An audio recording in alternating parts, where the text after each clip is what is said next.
बिस्मिल्लाहिर्रहमानिर्रहीम। अस्सलामु अलैकुम नाज़रीन, मैं हूं अजमल मलिक और आप देख रहे हैं मेरा यूट्यूब चैनल। तो दोस्तों, आज की मेरी इस वीडियो का मौजू है आया सोफिया या हाया सोफिया। ये जो तुर्की के अंदर तुर्की की आला अदलिया यानी सुप्रीम कोर्ट का फ़ैसला आया है और ये एक इससे कबल म्यूज़ियम था और इसको अब मस्जिद का दर्जा दे दिया गया है और इसमें पहली अज़ान भी हो चुकी है और इसमें चंद दिन बाद बाकायदा पंजगाना नमाज इसमें शुरू कर दी जाएगी। तो दोस्तों, जिन दोस्तों ने मेरा ये चैनल सब्सक्राइब नहीं किया, सबसे पहले इसको सब्सक्राइब कर लें, फिर वीडियो अगर पसंद आए तो दोस्तों के अंदर शेयर भी कर दिया करें। तो दोस्तों, आते हैं अपने इस मौजू की तरफ। ये हाया सोफिया, इसका नाम इंग्लिश नेम हाया सोफिया है और तुर्की में या तुर्किश में इसको हाया सोफिया और लातीनी ज़ुबान में सेंक्टा सोफिया कहते हैं। तो दोस्तों, ये एक बड़ी आला शान इमारत है और ये 330 में यहाँ तुर्की के अंदर जिसको अभी मौजूदा ये इस्तांबुल है और 330 में ये ईस्वी में यहाँ पे ईसाइयों की एक हुकूमत थी जिसको कॉन्स्टेंटाइन ओपल कहते हैं या कुस्तुनतीन कहते हैं और यहाँ का बादशाह कुस्तुनतीन था। और ये 330 में यहाँ इनकी हुकूमत कायम हुई। तो 360 में यहाँ का जो बादशाह था कैसर किंग कैसर या कैसर जस्टिन ने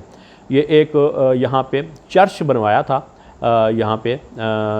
ये जो जिसको हम कहते हैं बहरे अस्वद, इसके किनारे पे। और ये बुनियादी तौर पे सबसे पहले 330 में ये लकड़ी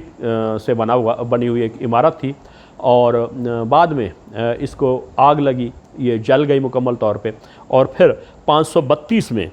ये यहाँ का जो बादशाह था उसने इसको बड़ी आला शान तरीके से इसकी तामीर कराई और ये भी ईसाई बादशाह था। इसको भी ये जो बाइजेंटाइन अम्पायर थे, ये जिसको बाज़तीनी बादशाह कहते थे, उस वक्त ईसाइयों की बुनियादी तौर पे एक सल्तनत थी जिसको रोमन अम्पायर्स कहते थे। असल में इनका जो मेन दारुल हुकूमत था वो तो रोम इटली में था, लेकिन ये भी इनकी एक यूँ समझ लें कि एक हेडक्वार्टर था यहाँ तुर्की के अंदर, कॉन्स्टेंटाइन ओपल या कुस्तुनतीन। उस वक्त इस्लाम से कबल दुनिया के ऊपर दो बड़ी ताकतें या दो बड़ी सल्तनतें थीं। एक को रोमन अम्पायर्स कहते थे और दूसरी को पर्शियन अम्पायर्स, ये जहाँ ईरान के अंदर। 532 में ये यहाँ के जो कैसर रोम था इसने इसकी तामीर शुरू कराई और दुनिया के समझ ले मारूफ़ और बड़े जिसको कहते हैं माहिर यहाँ पे तामीरात के माहिर लोगों ने, जिसको आजकल की ज़बान में इंजीनियर भी कहते हैं, उन्होंने हिस्सा लिया और इसमें 10,000 लोगों ने काम किया इसकी तामीर में। दुनिया भर से बेहतरीन किस्म के मटीरियल, कंस्ट्रक्शन मटीरियल लाए गए और आला तरीन संग मरमर और जितना मटीरियल कंस्ट्रक्शन का अवेलेबल था और जो उस वक्त फ़न तामीर के अंदर जितनी भी बड़ी सलाहियत मौजूद थी तो इसके ऊपर लगाई गई और ये एक आला तरीन इमारत बनाई गई। इसके ऊपर उस वक्त 10 लाख पाउंड खर्च आए थे और ये यूँ समझ लें कि ये एक चर्च था और इसको वहाँ के जो ईसाई थे वो इसको चर्च ऑफ डिवाइन विजडम कहते थे या चर्च ऑफ होली विजडम, कि वहाँ पे पाकीज़ा सोच, अगरचे ये दुनिया के ऊपर वहाँ पे बैठ के कब्ज़े करने की और वहाँ पे जुल्म व सितम ढाने की यहाँ पे प्लानिंग किया करते थे, मगर ये इसको वो होली चर्च ऑफ विजडम कहा करते थे। ये बहुत ही आलाशान इमारत थी, बहुत इस पर खर्चा हुआ था और यहाँ का जो बादशाह था कॉन्स्टेंटाइन ओपल का, वो यहाँ पे रिहाइश पजीर था। तो ये 1453 में यहाँ पे सुल्तान मोहम्मद फ़ातेह सेकंड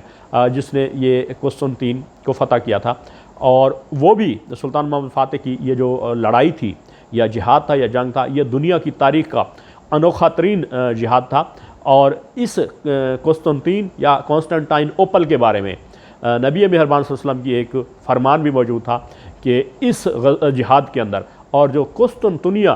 उसको कहते थे, कॉन्स्टेंटाइन ओपल या कुस्तुनतीन या कुस्तुनतुनिया, उसको जो जिहाद जो लश्कर उस जिहाद में शरीक होगा या जो उसको फ़तह करेगा तो उसके तमाम तर जिहादी और लश्करी वो जन्नत में जाएंगे। तो ये सादत सुल्तान मोहम्मद फ़ातेह टू या सानी को हुई और बड़ी ही ज़बरदस्त ये फ़तह थी और बड़ी ज़बरदस्त जंग थी। हुआ इस तरह कि ये जो रोमन अम्पायर्स थे या यहाँ के ये यूँ समझ लें कॉन्स्टेंटाइनोपल था, ये बहुत ही इनकी ज़बरदस्त फ़ौजें थी और बड़ी एक समझ लें दुनिया की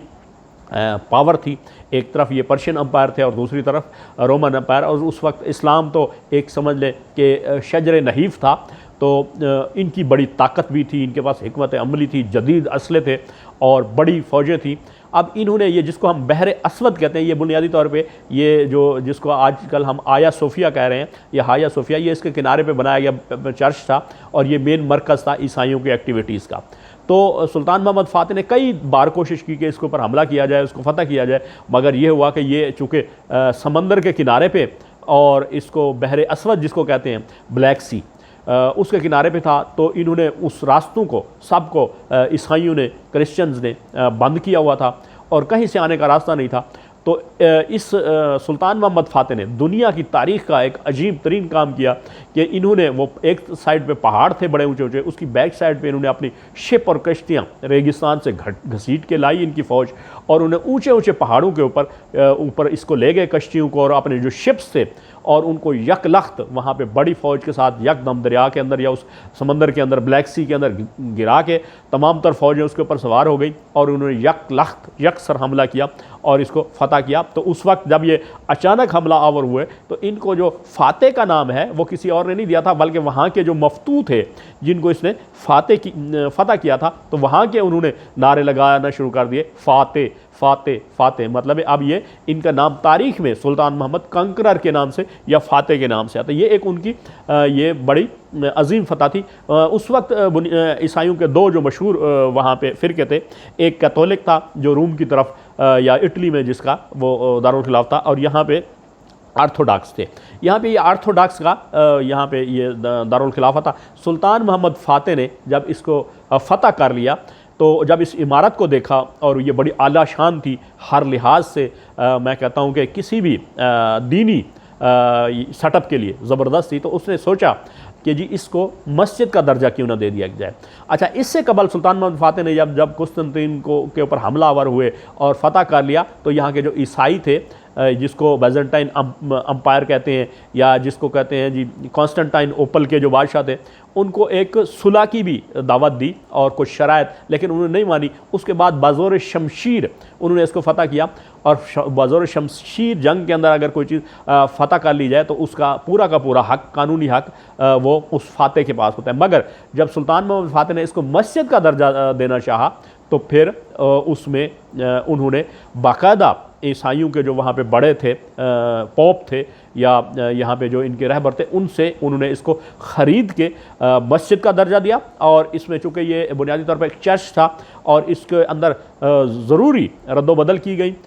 इसको किबला रुख कर दिया गया, मतलब इसकी बिल्डिंग के अंदर अंदरूनी तौर पे थोड़ी बहुत रद्दोबदल करके, अगरचे वैसे ये बहुत ही शानदार बिल्डिंग थी, फिर इसके अंदर इर्द गिर्द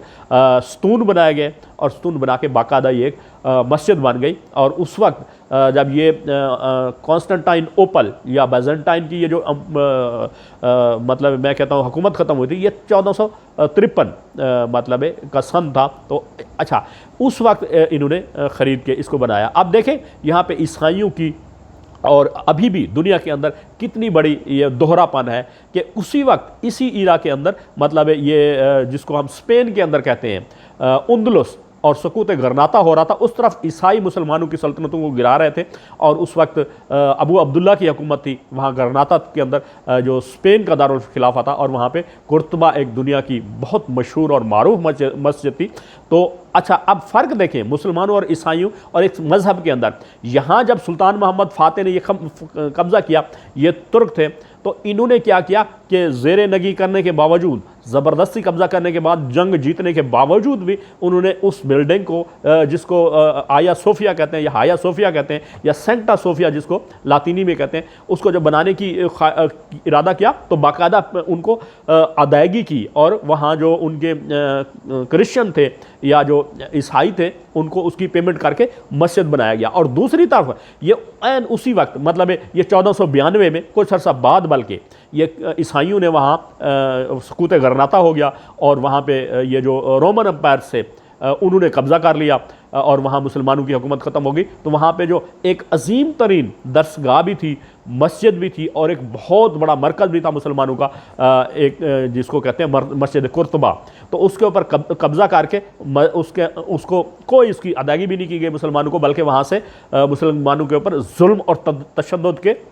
पहाड़ ढाए गए, मुसलमानों को ग़ुलाम बना दिया गया और उनके सामने उनकी मतलब औरतों को कत्ल कर दिया गया और बेतहाशा ज़्यादतियाँ की गई। और मतलब वहाँ पे जो किताबें थी मुसलमानों की नायाब किताबें और उनके ऊपर सदियों के रिसर्च मौजूद थी। ये मैं कुर्तबा और स्पेन की बात कर रहा हूँ क्योंकि ये पैरेलल वाक़यात हो रहे थे, एक तरफ यहाँ मुसलमान मफ्तू हो रहे थे और दूसरी तरफ वो जो स्पेन के अंदर ये ईसाइयों ने फ़तह किया। तो मस्जिद को उन्होंने उसके अंदर कन्वर्ट कर दिया, क्या कहते हैं, म्यूज़ियम के अंदर, और तमाम तर वहाँ पे जो किताबें थी बल्कि पूरे गरनाता के अंदर, पूरी उंदुलस के अंदर से वो इकट्ठी करके इनके जो ईसाई थे और इनके बड़े जो जिसको कहते हैं मजहबी पेशवा थे, इन्होंने चौकों और चौराहों के अंदर वो तमाम तर किताबें, इल्मी किताबें और सारी चीज़ें जला दी। फिर ईसाइयों का वहाँ स्पेन के अंदर एक हाल था अल हमरा जो बड़ा मशहूर है और उसके ऊपर भी कब्ज़ा कर लिया। वो अभी तक उसको उन्होंने सैरगाह बनाया हुआ है और ईसाइयों ने, और उसको मस्जिद का दर्जा नहीं दिया। अब लेकिन यहाँ पे ये जब हालांकि ये सुल्तान मोहम्मद फ़ातिह ने तुर्की के अंदर फ़तह भी किया, फिर इसको ख़रीदा भी, इसको मस्जिद बनाया, और उसके बाद ये जब मस्जिद बन गई तो ये सल्तनत उस्मानिया कायम हुई और ये इसी दौरान, मतलब ये समझ लें कि 15वीं सदी के अंदर, फिर ये 1924 तक यहाँ पे सल्तनत उस्मानिया कायम रही और फिर सेकंड वर्ल्ड वार आ गई, मतलब जिसको जंग अजीम दोइम कहते हैं। तो उसमें फिर यहाँ पे क्या कहते हैं, हुकूमत जिसको कहते हैं, जिसको ऑटोमन अम्पायर, मतलब सल्तनत उस्मानिया, ये इंग्लिश में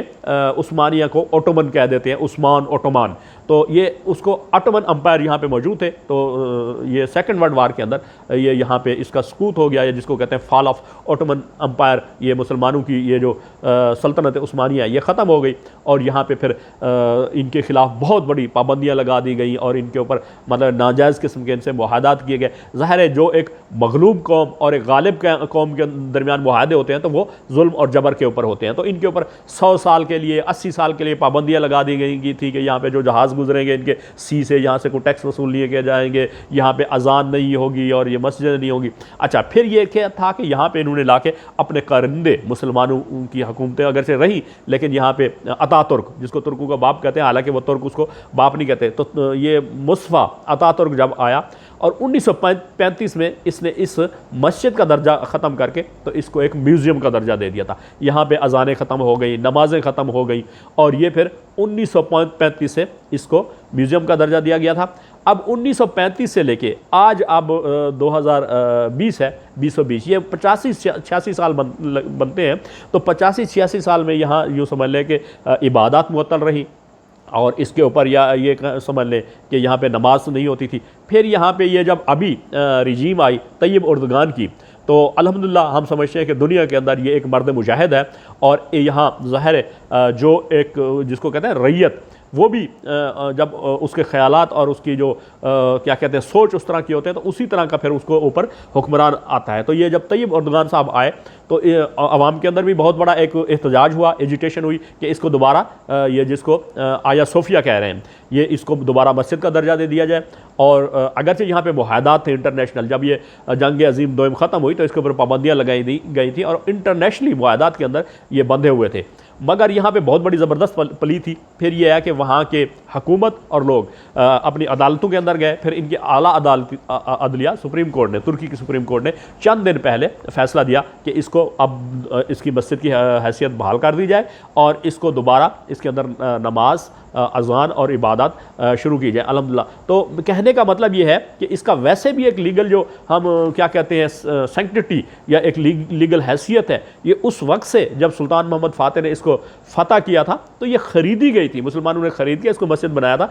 ये कभी ना म्यूज़ियम था, इस कबल चर्च था, लेकिन चर्च वालों ने इसको बेच दिया मुसलमानों के हाथों और वो मुसलमानों की प्रॉपर्टी हो गई। और उसमें ज़ाहिर है वो इस पर्पज़ के लिए ख़रीदी गई कि यहाँ पे म्यूज़ियम नहीं बल्कि मस्जिद बनाई जाएगी और यहाँ पे इबादत होंगी और यहाँ पे क्या कहते हैं मतलब है नमाज और कुरान, जिस तरह मस्जिद के अंदर मजहबी यहाँ पे तौर तरीके से लोग इबादत करते हैं इस्लाम के अंदर। तो कहने का मतलब दोस्तों ये है कि यहाँ पे मतलब इसके अंदर अभी यहाँ पे हेरिटेज के इंटरनेशनल के जो मतलब इदारे हैं या जिस तरह वेस्टर्न कंट्रीज़ हैं या यूरोपियंस हैं, ये अब तुर्की गवर्नमेंट को बहुत सारे खतूत लिख रहे हैं और बहुत सारी इसमें बल्कि ये यहाँ पे यूँ कर ले UNO को इन्वॉल्व कर रहे हैं कि जी इसको म्यूज़ियम रहने दिया जाए और इसको मस्जिद का दर्जा ना दिया जाए। हालांकि इसके अंदर अगर दोहरापन दुनिया का देखा जाए और इंटरनेशनल पावर्स जो हैं उनका म्यार देखें कि वो जो कुर्तबा मस्जिद कुर्तबा मुसलमानों की एक अजीम मस्जिद थी, दरसगाह भी थी, तहकीक का एक मरकज़ भी था और वहाँ पे मैं कहता हूँ पूरी दुनिया में उस वक्त ये कहीं उलूम नहीं थे, जदीद उलूम नहीं थे, तो वो एक रोशनी का किरदार अदा कर रही थी मस्जिद कुर्तबा गरनाता के अंदर अंदलुस। तो उस वक्त उन्होंने ना उसको ख़रीदा ना मुसलमानों को मुआवजा तय अदा किया, बल्कि ज़बरदस्ती कब्ज़ा किया और उसकी हैसियत बदल के उसको एक म्यूज़ियम बना दिया और अभी तक वो उसको म्यूज़ियम की हैसियत है, उसमें इबादत का सिलसिला शुरू नहीं हुआ। और दूसरी तरफ ये कह रहे हैं जो इमारत ख़रीदी गई और मुसलमानों में बाकायदा इसी पर्पज़ और मस्जिद के लिए ख़रीदी, तो वहाँ पर अपना एक एजेंट अतातुर्क की शक्ल में ला के उसको म्यूज़ियम बनाया और फिर अब उस पर इतराज़ कर रहे हैं। हालाँकि अब इतराज़ की कोई गुंजाइश नहीं है, वो इंटरनेशनल मुआहदात भी अल्हम्दुलिल्लाह अभी ये मेरे ख्याल 2023 में ख़त्म हो रहे हैं और तुर्की बिल्कुल आज़ाद हो रहा है और ये दुनिया के नक्शे के ऊपर इंशाल्लाह अब ये पावर जिसको कहते हैं सेंटर वो चेंज हो रहे हैं। अब ये जो अमेरिका की और ये जो वेस्टर्न ममालिक की एक चौधराहट थी या जिसको आप कहते हैं कि जी ये एक इन्होंने इसको यूनिपोलर बनाया हुआ था, तो अब ये यूनिपोलर इंशाल्लाह ख़त्म होने जा रहा है। यहाँ पे चीन उभर रहा है और बहुत सारी ताकतें और क़ुव्वतें ममालिक चीन के साथ चले जाएंगे और अमेरिका के अंदर भी इंशाल्लाह रिजीम तब्दील हो जाएगी। तो दोस्तों कहने का मतलब है ये मुसलमानों के लिए एक बहुत बड़ी इनका विरसा है और तमाम मुसलमान उम्मत मुसलमान दुनिया की मैं कहता हूँ मुबारकबाद की मुस्तहिक है कि ये सबसे पहले आगाज़ तुर्की की मैं कहता हूँ हुकूमत, फिर उनकी अदालत ने एक ज़बरदस्त फैसला दिया है जिसके मुसलमानों का मैं कहता हूँ कि ये हक़ था कि उनको यहाँ पे इबादत का अख्तियार दिया जाए और इसको दोबारा मस्जिद का दर्जा बहाल किया जाएगा। तो दोस्तों ये अब हो चुका है, इंशाल्लाह आइंदा चंद दिनों में यहाँ पे नमाज से पंजगाना भी शुरू हो जाएगी। अज़ान तो दी गई है और लेकिन ये है कि बाकी कुछ चीज़ें लवाज़मात रहते हैं उसके अंदर ज़रूरी रद्द-ओ-बदल की जाएगी और इंशाल्लाह ये अब एक मस्जिद होगी और दुनिया मतलब के सामने एक बड़ा आलिशान जो एक मस्जिद है और इमारत है, तो इसका फिर वो शान और जो म्यार था वो दोबारा दुनिया के अंदर उजागर होगा और दुनिया इसको देखेगी। अल्लाह ताला हमारा हामी और नासिर हो। अस्सलामु अलैकुम व रहमतुल्लाहि व बरकातहू।